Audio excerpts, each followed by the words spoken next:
Hi everyone, मेरा नाम अभिषेक है और अगर इस प्लेटफॉर्म पे होने वाले डिस्कशन से आपके पर्सपेक्टिव में कुछ इजाफा होता है तो कंसीडर करो सब्सक्राइब करना, लाइक करो और कमेंट में फीडबैक दे सकते हो अगर कुछ हो तो। हमारी कंट्री की एक डेमोक्रेसी है, नरेंद्र मोदी प्रधानमंत्री हैं, मोस्टली राइट विंगर माने जाते हैं, इंडिया का जो राइट विंग जितना कुछ हो सकता है। और देश के लोग दो तरीके के ग्रुप्स में बटे हुए हैं मोस्टली। एक का मानना यह है कि सारी प्रॉब्लम की जड़ यही पार्टी, यही नेता और यही प्रधानमंत्री है, और दूसरे का मानना है कि इस देश को अगर कोई बचा सकता है तो यही नेता, यही प्रधानमंत्री, यही पार्टी बचा सकती है। अब जिस देश में दो लोगों के ग्रुप हो जो इतना एक दूसरे से ऑपोजिट सोचते हो, इसकी मिरर इमेज अगर आपको देखनी है तो आप यूएस में देख सकते हो, जो ट्रंप के साथ सिचुएशन थी, या इवन बाइडन के साथ भी है। क्योंकि जब पोलराइजेशन इतनी बढ़ जाती है तो जिस तरीके से लेफ़्ट के लोग बहुत, अब लेफ़्ट से मेरा मतलब समझ जाना, आप डेमोक्रेट्स बेसिकली, हालांकि हर डेमोक्रेट लेफ्टिस्ट नहीं होता और हर लेफ्टिस्ट डेमोक्रेट नहीं होता। एनीवे, तो जिस तरीके से लेफ़्ट के लोग ट्रंप से नफरत करते हैं, उसी तरीके से राइट के लोग या रिपब्लिकन सपोर्टर्स बाइडन से नफरत करते हैं। तो जब हम उनकी तरफ देखते हैं और हमें ये अफसोस होता है कि वो इतना मतलब ज़्यादा डिवाइडेड है और उनका फ्यूचर ख़राब है, तो हमें थोड़ा सा अपनी तरफ देख के अपने फ्यूचर के बारे में भी चिंता करनी चाहिए, जो सिचुएशन है उस हिसाब से। नाउ मेन मुद्दे पे आते हैं। मेन मुद्दे पे ये आते हैं कि पहले बात करते हैं उन लोगों की जो ये सोचते हैं कि कोई एक बंदा आएगा और वो सब कुछ ठीक कर देगा। जो भी सोसाइटीज़ इस तरीके से सोचती हैं और इस तरीके से काम करती हैं, उनको थोड़ा सा हिस्ट्री में और रिकॉर्ड्स को चेक करना चाहिए और उनको ये देखना चाहिए कि क्या ऐसा कहीं हुआ है आज तक, और अगर ऐसा कहीं हुआ है तो क्या वो लॉन्ग लास्टिंग था, और अगर वो हुआ है तो क्या वो सच में हुआ था या एम्बेलिशमेंट है, या उसी के दरबार के लोगों ने उसकी तारीफ में लिखी बहुत सारी किताबें लिख दी जिसका कि कोई कोराबरेट करने वाला प्रूफ नहीं मिलता। क्योंकि बहुत सारी चीज़ें हिस्ट्री में ऐसी लिखी जाती हैं जो काइंड ऑफ उन लोगों की तरफ से लिखी गई जो उस वक्त एस्टैब्लिशमेंट का हिस्सा थे, उस एस्टैब्लिशमेंट को ग्लोरीफाई करने के लिए। और जब आप उसकी काउंटर इन्फॉर्मेशन किसी दूसरी जगह से या फिर उसके बारे में कोई दूसरी जगह से इन्फॉर्मेशन देखते हो तो कॉन्ट्राडिक्टरी इन्फॉर्मेशन मिलती है उस बारे में। तो फॉर एग्जांपल बाबर या फिर मुगल एम्पायर को इन जनरल ले लेते हैं, जो उनके कोर्ट के राइटर हैं। फॉर एग्जांपल, मुझे इस वक्त यार नाम याद नहीं आ रहा, एक बंदा था जो रिकॉर्ड लिखता था, बहुत फेमस इंसान है, नवरत्नों में था अकबर के, फिरदौसी तो इरेनियन, क्या कह रहा हूँ मैं यार, पर्शियन पोइट है। बट एनीवेज, उनके रिकॉर्ड देखोगे तो वो तारीफ़ें गाते हैं जो मुगल एम्पर है उनके बारे में। और अगर आप जो कोर्ट से बाहर के या एक जनरल पब्लिक के या कविताओं में जो जैसे कबीर है या इस तरीके के जो दूसरे पोइट थे उस टाइम के, उनके रिकॉर्ड चेक करोगे रूलर के बारे में तो उनके कुछ और ही रिकॉर्ड है, उनके रिकॉर्ड कुछ अलग ही स्टोरी बयान करते हैं।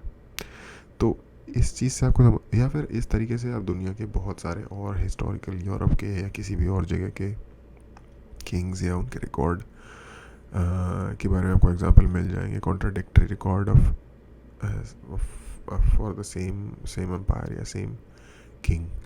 ठीक है, तो एक्चुअल में ऐसा बहुत कम होता है हिस्ट्री में कि कोई एक इंसान पूरे के पूरे कंट्री, ग्रुप या किसी नेशन की ट्रेजेक्टरी चेंज कर दे उसका, स्पेशली, हाँ एक सेकेंड, बुरे डायरेक्शन में हो सकता है, क्योंकि किसी चीज़ को तोड़ना, बनी बनाई चीज़ को बर्बाद करना बहुत आसान है, बट कंस्ट्रक्टिव दिशा में जाना ऑलमोस्ट नामुमकिन है। ऐसा एक एग्जांपल जो मैं सोच सकता हूँ वो है डेंग जाओपिंग। डेंग जाओपिंग 80s में चाइना की उन्होंने बागडोर संभाली और अपने 20-30 साल में या 10-15 साल में उन्होंने बहुत अच्छे से चाइना को एक ऐसे ट्रैक पर डाल दिया जिसकी वजह से आज वो सेकंड बिगेस्ट इकोनॉमी है दुनिया की। पर उन्होंने जो कदम उठाए थे वो सारे ही पॉजिटिव डायरेक्शन में नहीं गए, जैसे कि एक बहुत बड़ा डेमोग्राफिक डिज़ास्टर चाइना आने वाले टाइम में फेस करेगा जो कि इर्रिवर्सिबल है, उसको ठीक नहीं किया जा सकता। कोई क्रेजी लेवल का कोई इंपोर्ट करना पड़ेगा पॉपुलेशन का, जो कि शायद चाइना कभी नहीं करेगा। कुछ इस तरीके का जुगाड़ करना पड़ेगा, तब शायद उनका कुछ हो जाए, अदरवाइज़ वो बहुत बड़ा डिज़ास्टर में एंटर करने जा रहे हैं। अब डेंग जाओपिंग जिन्होंने इकोनॉमी को तो संभाल लिया, लेकिन बहुत ही ज़्यादा क्रांतिकारी जब कदम उठाते हो ना आप, तो उसको शायद वो नियर फ्यूचर में आपको ठीक लग रहे हों, लेकिन लॉन्ग फ्यूचर में ठीक नहीं होते। आई मीन लॉन्ग टर्म में वो ठीक नहीं होते। थोड़ा सा हम अपने पड़ोसियों को देख लेते हैं। पाकिस्तान, जब इमरान खान गवर्नमेंट में नहीं आए थे, तब मैं जब सुनता था उनके बारे में और लोगों को सोशल मीडिया पे जब उनको सपोर्ट करते हुए देखता था, तो मुझे लगता था कि यार ये बहुत बुरे तरह से डिसअपॉइंट होने वाले हैं। क्योंकि मैं थोड़ा सा अपना ओपिनियन शेयर कर लेता हूँ। आई मीन, और ये सारा ओपिनियन नहीं है, बट मेरा आइडिया से शेयर कर लेता हूँ। जब कोई बंदा बहुत ज़बरदस्त चेंज प्रॉमिस कर रहा हो ना, कि मैं तो आके बस ख़त्म कर देना, मैंने सेट कर देना सब कुछ, तो उस बंदे से बहुत ज़्यादा दूर भाग जाओ। अपनी कंट्री में केजरीवाल साहब और इमरान खान साहब, शायद केजरीवाल की परफॉर्मेंस थोड़ी सी बेटर है फिर भी, बट दोनों ही ऐसे आए थे जैसे नायक। और हाँ, नायक मूवी की सीडी जो मिले तो उसको जला देना भाई, उसको तोड़ देना, सीडी को स्क्रैच मार देना उस पर। वो मूवी एक,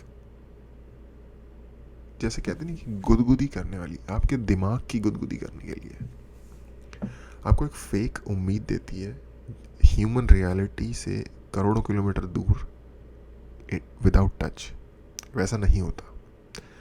जो नायक मूवी में दिखाया गया है प्योर बकवास है।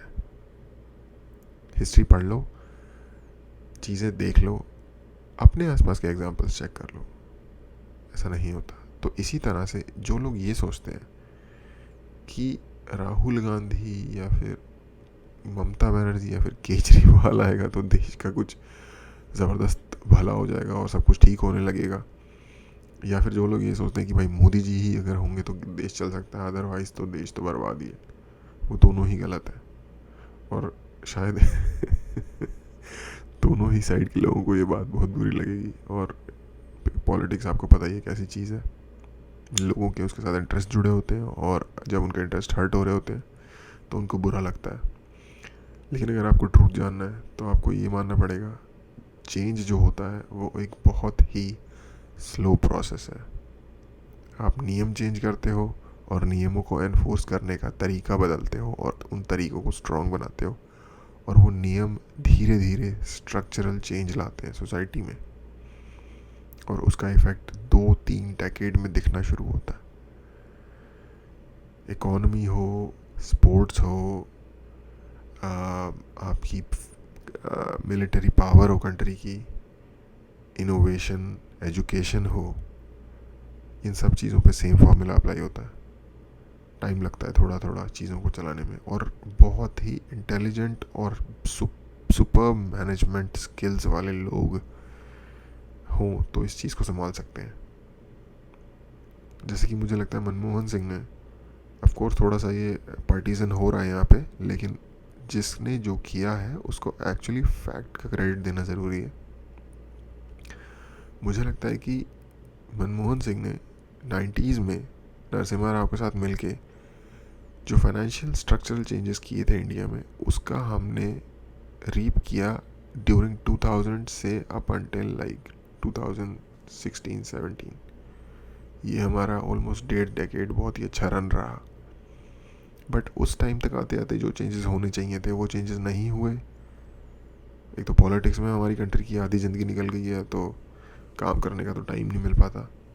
फॉर एग्ज़ाम्पल, मनी और वेल्थ जनरेट करने से कंट्री आगे बढ़ती है। ये एक सिंपल सा लॉजिक है। कोई भी आइडियोलॉजी, कम्युनिज्म, समाजवाद, ये वो लसन सब बर्बाद है, कुछ नहीं होगा। आपके कॉलेज का टाइम वेस्ट करने का माध्यम है ये। कॉलेज में इन चीज़ों पे टाइम वेस्ट कर दोगे, कॉलेज से बाहर आओगे, दुनिया में जाके देखोगे कि काम कैसे होता है, पैसा आता कहाँ से है, पैसा बनता कैसे है, आपको रियलाइज़ हो जाएगा कि ये सब बकवास थी। वेल्थ जनरेट होता है एंटरप्रेन्योरशिप से, बिजनेस से, नए नए कामों को जनरेट करके, नई नई इंडस्ट्रीज़ को बना के। उस दिशा में किसी गवर्नमेंट ने जो चेंजेस करने चाहिए थे, ease of doing business, business को ईजी करना, रेड टेप को कम करना, ब्यूरोक्रेसी को रिड्यूस करना, उस दिशा में कोई काम नहीं हो रहा। मैं एक व्लॉगर की ट्रैवल व्लॉग देख रहा था जिसने कि एक बात बोली जिससे कि मुझे बहुत ज़्यादा, मतलब जिसे कहते नहीं कि दर्द दुखती नस पे दर्द आ गया। उसने बात बोली कि इंडियन ब्यूरोक्रेसी जो है ना, नहीं एक्चुअली उसने नहीं बात बोली, उस ब्लॉगर ने बताया कि इंडिया में दुनिया के सबसे अच्छे आईटी के वर्कर हैं, पूरी दुनिया को इंडिया आईटी वर्कर सप्लाई करता है। और इंडिया की जो वीज़ा एप्लीकेशन, वो फॉरेनर था, उसको इंडिया आना था, और इंडिया की जो वीज़ा एप्लीकेशन की साइट है वो हर ये कोशिश करती है कि आप अप्लाई ना कर पाओ उस साइट में, जबकि एक्चुअल में कोशिश होनी चाहिए कि वो कोशिश होनी चाहिए कि आसान बनाया जाए, ठीक है। और उसके साथ, और इसके 1 या 2 दिन के अंतर में ही मैंने एक और जर्नलिस्ट को सुन रहा था, शेखर गुप्ता को, उन्होंने बताया कि इंडियन ब्यूरोक्रेसी जो है, उनका अपना ओपिनियन था, वो सबसे ज़्यादा माहिर इस चीज़ में है कि किसी प्रोसीजर को ज़्यादा से ज़्यादा डिफ़िकल्ट कैसे बनाया जाए। अब बंदा हंसे या रोए। और इन दोनों चीज़ों को जब आप एक दूसरे के साथ रख के मिरर करके देखते हो तो आपको लगता है हाँ भाई, 2 समझदार लोग एक ही बात बोल रहे हैं डिफरेंट एंगल से। और मेरा पर्सनल ओपिनियन भी यही रहा है। किसी भी मैंने कौन सी, आई थिंक मैंने दिल्ली पुलिस से पुलिस वेरिफिकेशन अप्लाई करने की कोशिश की थी। ऑनलाइन उनका एक प्रोसीजर होता है। मेरे पसीने छूट गए, मेरे को इतने सारे कंप्यूटर से रिलेटेड स्किल्स और सीखने पड़ गए। या तो शायद इसी तरीके से आईटी में बेटर बनाना चाहते हैं देश की जनता को वो लोग। ये एक तरीके का टेस्ट है जिसके थ्रू लोगों को जाना पड़ता है, शायद ये एक बात होगी। आपकी इंटेलिजेंस और आपकी परसिवियरेंस चेक हो रही है गवर्नमेंट साइट्स पे जाके। एनीवे, तो वो नहीं हुआ है। तो बात को ख़त्म करते हैं, बात को एंड की तरफ लाते हैं। देखो, हम या कोई भी थोड़ी भावुक जनता, जिस भी देश की जनता थोड़ी भावुक होगी और थोड़ी सी प्रैक्टिकल कम होगी, जो कि मुझे लगता है कि साउथ एशिया के लोग हैं, मुझे लगता है साउथ एशिया के लोग बहुत भावुक हैं। तो हम ना किसी एक बंदे में अपनी सारी उम्मीद डाल देते हैं कि ओ एक बंदा आएगा, एक बंदा चाहिए हमें ईमानदार, नायक चाहिए हमें, नायक, वो आएगा और सब कुछ ठीक कर देगा। ऐसा कोई कॉन्सेप्ट रियलिटी में एग्जिस्ट नहीं करता यार। दुनिया बहुत कॉम्प्लेक्स है, एक इंसान के बस की कोई बात नहीं होती। बहुत सारे लोग over the long period of time धीरे धीरे चीज़ों को ठीक करते हैं।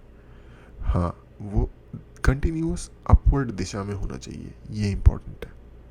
तो इसलिए मसाया का वेट मत करो, किसी सेवियर का वेट मत करो। आप अपने हिस्से का काम करो जितना कर सकते हो, और अवेयर रहो। और जो चीज़ अगर आपको नेगेटिव दिशा में जाती दिखे तो उनके प्रति जागरूकता बनाने की कोशिश करो।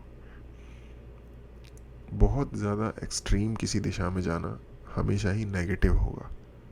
चाहे आप एक्सट्रीम बीजेपी सपोर्टर हो, चाहे आप एक्सट्रीम कांग्रेस सपोर्टर, चाहे आप एक्सट्रीम ओपोनेंट हो इनमें से किसी के भी, या किसी भी और चीज़ में, एक्सट्रीम रिलीजियस हो, आपने देखा ही है उसका क्या दुनिया में हाल होता है। तो किसी भी चीज़ में ज़रूरत से ज़्यादा आगे चले जाओगे, किसी भी चीज़ में वो ये आएगा सेवियर, यही परमानेंट किसी के बहुत ज़्यादा जिसे कहते हैं सपोर्टर बन जाओगे, तो एंड ऑफ द डे उसका नेगेटिव इम्पैक्ट ही होगा। हम सब इंसान हैं, हम सब के अंदर कमियां हैं, हम सब कुछ चीज़ों में बेटर हैं, लेकिन हम सब कुछ और चीज़ों में हो सकता है बहुत ही इनकेपेबल भी हों। तो इस बात को ध्यान में रखो। सेवियर को मत ढूंढो, एक्सपेक्ट करो चेंज को स्लो, तो शायद आपकी जो एक्सपेक्टेशन है वो भी कम हिट हो। इस तरीके से देखने के लिए थैंक यू।